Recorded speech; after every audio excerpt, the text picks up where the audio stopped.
वैश्विक व्यापार के जटिल जाल में टैरिफ एक औजार और एक हथियार दोनों के रूप में उभरे हैं। आयातित माल पर लगने वाले ये सरल से दिखने वाले करों का दुनिया भर के देशों, उद्योगों और व्यक्तियों पर गहरा प्रभाव पड़ता है, जबकि अक्सर घरेलू हितों की रक्षा के लिए एक ढाल के रूप में इनकी प्रशंसा की जाती है। टैरिफ बाजारों को बाधित करके और अंतर्राष्ट्रीय संबंधों को तनावपूर्ण बनाकर नुकसान भी पहुंचा सकते हैं।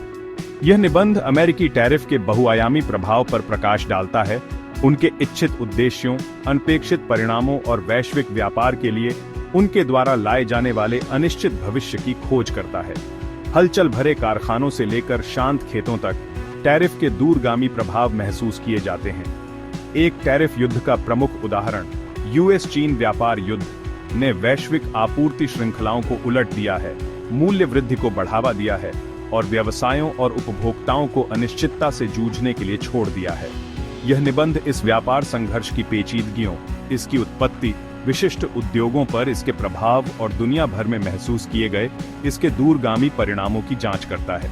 जैसे जैसे राष्ट्र आर्थिक राष्ट्रवाद के अशांत पानी में आगे बढ़ते हैं, टैरिफ के कथित लाभों को उनकी अक्सर छिपी हुई लागतों के विरुद्ध तौलना महत्वपूर्ण है। यह निबंध टैरिफ के खेल में जीतने वालों और हारने वालों की बारीकी से जांच करता है, यह दिखाते हुए कि कैसे कुछ उद्योगों के लिए अल्पकालिक लाभ व्यापक आर्थिक नुकसान को छुपा सकते हैं। ऊंची कीमतों का सामना करने वाले अमेरिकी उपभोक्ताओं से लेकर प्रतिस्पर्धा करने के लिए संघर्ष कर रहे विकासशील देशों तक टैरिफ की मानवीय लागत को नजरअंदाज नहीं किया जा सकता है। असल में टैरिफ्स मतलब दूसरे देशों से आने वाले सामान पे टैक्स। इन टैक्सेस की वजह से इंपोर्टेड सामान देश के लोगों के लिए महंगा हो जाता है, जिससे वो अपने देश में बने सामान खरीदने के लिए प्रोत्साहित होते हैं। टैरिफ्स के पीछे अक्सर प्रोटेक्शनिज्म का विचार होता है, मतलब अपने देश के उद्योगों को विदेशी कंपटीशन से बचाना। गवर्नमेंट्स कई कारणों से टैरिफ्स लगा सकते हैं। एक आम गोल होता है अपने देश में जॉब्स को बचाना, जो फॉरेन कंपटीशन की वजह से जा सकते हैं। इंपोर्टेड सामान को महंगा करके टैरिफ्स देश में बने सामान को ज्यादा अट्रैक्टिव बना सकते हैं, जिससे डोमेस्टिक प्रोडक्शन और एम्प्लॉयमेंट को बढ़ावा मिल सकता है। टैरिफ्स लगाने का एक और कारण दूसरे देश के अनफेयर ट्रेड प्रैक्टिसेस के खिलाफ जवाबी कार्रवाई हो सकता है।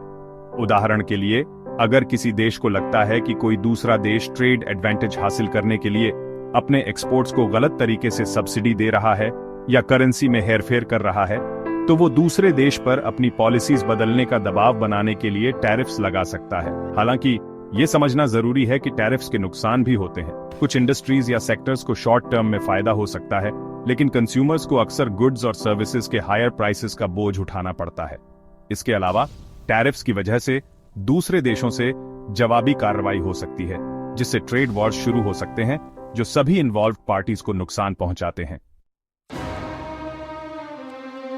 2018 में शुरू हुआ US China trade war tariff के कॉम्प्लेक्सिटीज और प्रॉब्लम्स की एक अच्छी एग्जाम्पल देता है। टैरिफ को इकोनॉमिक वेपन्स की तरह यूज करना कितना कॉम्प्लेक्स और रिस्की हो सकता है, ये हमें ये ट्रेड वॉर समझाता है। चाइना के ट्रेड प्रैक्टिसेस जैसे इंटेलेक्चुअल प्रॉपर्टी थेफ्ट और फोर्स टेक्नोलॉजी ट्रांसफर, इन सब एलिगेशंस की वजह से ट्रंप एडमिनिस्ट्रेशन के दौरान यूएस ने बिलियंस ऑफ डॉलर्स वर्थ के चाइनीज गुड्स पर टैरिफ्स लगा दिए। बदले में चाइना ने भी यूएस गुड्स पर, खासतौर पर एग्रीकल्चर और मैन्युफैक्चरिंग सेक्टर्स को टारगेट करते हुए टैरिफ्स लगा दिए। टैरिफ के इस टाइट फॉर टैट एक्सचेंज ने दोनों इकोनॉमिक जायंट्स के बीच टेंशन बढ़ा दी, जिसका असर ग्लोबल ट्रेड पर पड़ा और फाइनेंशियल मार्केट्स में भूचाल आ गया। इस ट्रेड वॉर के बहुत दूरगामी परिणाम हुए।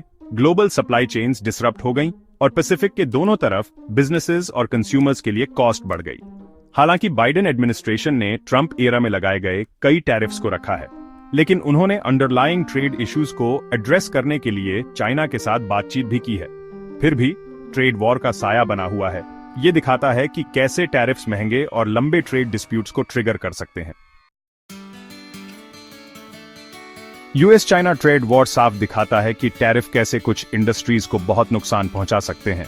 अमेरिकन सोयाबीन फार्मर्स मुसीबत में फंस गए जब चाइना ने यूएस टैरिफ के जवाब में अमेरिकन सोयाबीन पर टैरिफ लगा दिए, जो उनके मेन एग्रीकल्चरल इंपोर्ट्स में से एक था। चाइना अमेरिकन सोयाबीन के लिए एक बहुत बड़ा मार्केट था।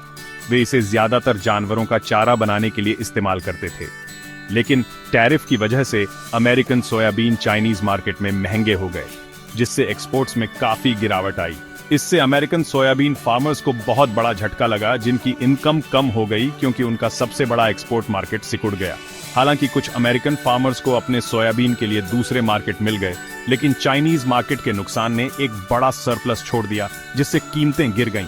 इस रिपल इफेक्ट ने दिखाया कि ग्लोबल ट्रेड कितना इंटरकनेक्टेड है और कैसे टैरिफ अपने इंटेंडेड टारगेट से बहुत आगे अनइंटेंडेड परिणाम दे सकते हैं और अनफोर्सीन तरीकों से लोगों की जीविका पर असर डाल सकते हैं। पांचवां भाग, shifting sands, global manufacturing अडैप्ट्स।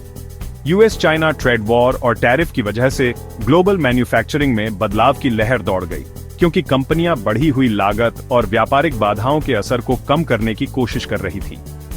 Businesses ने अपनी सप्लाई चेन का फिर से मूल्यांकन करना शुरू कर दिया और चीन से आने वाले सामानों पर अपनी निर्भरता कम करने के तरीके खोजने लगे। वियतनाम, मेक्सिको और भारत जैसे देश ग्लोबल मैन्युफैक्चरिंग में इस बदलाव के लाभार्थी बनकर उभरे। कम लेबर कॉस्ट और अनुकूल व्यापार समझौतों वाले ये देश उन कंपनियों के लिए आकर्षक विकल्प बन गए जो अपने प्रोडक्शन बेस को विविधता देना और टैरिफ से बचना चाहती थीं। ग्लोबल सप्लाई चेन का यह विविधीकरण, जो शुरू में ट्रेड वॉर के अनुकूल होने की आवश्यकता से प्रेरित था, का वैश्विक अर्थव्यवस्था पर व्यापक प्रभाव पड़ा। इसने ग्लोबल ट्रेड के आपसी जुड़ाव को उजागर किया और दिखाया कि कैसे दुनिया के एक हिस्से में बदलाव दूसरे हिस्सों में अवसर और चुनौतियां पैदा कर सकते हैं। भाग 6, थोड़े समय के लिए फायदा लेकिन लंबे समय के लिए नुकसान। वैसे तो टैरिफ के बारे में अक्सर ये कहा जाता है कि ये घरेलू उद्योगों की रक्षा करते हैं, लेकिन अगर ध्यान से देखें तो पूरी तस्वीर कुछ और ही दिखती है। इसमें कुछ क्षेत्रों को थोड़े समय के लिए होने वाला फायदा, अर्थव्यवस्था को होने वाले बड़े नुकसान और लंबे समय तक रहने वाले बुरे असर को छुपा लेता है। हालांकि कुछ उद्योगों को कम प्रतिस्पर्धा से थोड़े समय के लिए फायदा हो सकता है, लेकिन यह फायदा अक्सर एक कीमत पर आता है। उदाहरण के लिए अमेरिका के स्टील उद्योग को ही ले लीजिए। व्यापार युद्ध के दौरान आयातित स्टील पर लगाए गए टैरिफ ने अमेरिकी स्टील उत्पादकों को सस्ते विदेशी आयात से बचाकर उन्हें थोड़े समय के लिए बढ़ावा दिया। हालांकि यह सुरक्षा एक कीमत पर मिली। स्टील पर निर्भर रहने वाले निर्माताओं जैसे कि ऑटोमोटिव और निर्माण उद्योगों को अधिक लागत का सामना करना पड़ा, जो उन्होंने उपभोक्ताओं पर डाल दी। इस डोमिनो इफेक्ट ने दिखाया कि कैसे टैरिफ कुछ उद्योगों को फायदा पहुंचाते हुए अर्थव्यवस्था के दूसरे क्षेत्रों के लिए मुश्किलें पैदा कर सकते हैं और अंततः उपभोक्ताओं को नुकसान पहुंचा सकते हैं। इसके अलावा टैरिफ द्वारा दी जाने वाली सुरक्षा घरेलू उद्योगों को नया करने और अधिक कुशल बनने से हतोत्साहित कर सकती है। प्रतिस्पर्धा से बचे हुए कंपनियां अनुसंधान और विकास में निवेश करने या अपने कार्यों में सुधार करने के लिए कम इच्छुक हो सकती हैं, संभावित रूप से लंबी अवधि के आर्थिक विकास में बाधा डाल सकती हैं। 7वां भाग, उपभोक्ता कीमत, एक छिपा हुआ बोझ। टैरिफ्स का उपभोक्ताओं पर बहुत बड़ा लेकिन अक्सर अनदेखा प्रभाव पड़ता है। टैरिफ्स को अक्सर घरेलू उद्योगों और नौकरियों की रक्षा के तरीके के रूप में प्रस्तुत किया जाता है, लेकिन सच्चाई यह है कि वे कई आवश्यक वस्तुओं और सेवाओं को उपभोक्ताओं के लिए महंगा बना देते हैं। जब आयातित वस्तुओं पर टैरिफ्स लगाए जाते हैं तो उन वस्तुओं पर निर्भर रहने वाले व्यवसायों को अधिक लागत का सामना करना पड़ता है। ये बढ़ी हुई लागतें अक्सर उपभोक्ताओं पर डाल दी जाती है। कारों और उपकरणों से लेकर भोजन और कपड़ों तक सब कुछ महंगा हो जाता है। इसका मतलब है कि उपभोक्ता टैरिफ के बोझ का एक बड़ा हिस्सा वहन करते हैं, भले ही वे सीधे टैरिफ वाली वस्तुओं को न खरीद रहे हों। इसके अतिरिक्त टैरिफ्स उपभोक्ता की पसंद को कम कर सकते हैं। आयातित वस्तुओं को महंगा बनाकर टैरिफ्स उपभोक्ताओं के लिए उपलब्ध उत्पादों की विविधता को सीमित कर देते हैं, जिससे उन्हें सीमित और अक्सर महंगे घरेलू विकल्पों में से चुनने के लिए मजबूर होना पड़ता है। उपभोक्ता की पसंद में यह कमी इनोवेशन को रोक सकती है और उन वस्तुओं और सेवाओं तक पहुंच को सीमित कर सकती है जो एक खुले और प्रतिस्पर्धी बाजार में उपलब्ध होती। Section 8, the global impact beyond the headlines. आगे बढ़ते हैं और देखते हैं कि दुनिया कैसे प्रभावित होती है। टैरिफ का असर उन देशों की सीमाओं से भी आगे तक जाता है जो उन्हें लगाते हैं। वैश्विक अर्थव्यवस्था इंटरकनेक्टेड है, मतलब एक देश के एक्शंस पूरी दुनिया को अफेक्ट करते हैं। इसका देशों और कम्युनिटीज पर कॉम्प्लेक्स और अनफोर्सीन तरीकों से इम्पैक्ट होता है। विकासशील देश खासकर बड़ी अर्थव्यवस्थाओं द्वारा लगाए गए टैरिफ से ज्यादा प्रभावित होते हैं। कई विकासशील देश अपनी आर्थिक ग्रोथ के लिए एक्सपोर्ट्स पर बहुत ज्यादा निर्भर रहते हैं। जब टैरिफ्स उनके एक्सपोर्ट्स को महंगा बना देते हैं तो वे मार्केट शेयर खो देते हैं, जिससे जॉब लॉसेस और आर्थिक हार्डशिप होती है। इसके अलावा टैरिफ्स उस रूल्स बेस्ड ट्रेडिंग सिस्टम को कमजोर कर सकते हैं जिसने दशकों से ग्लोबल ट्रेड को सपोर्ट किया है।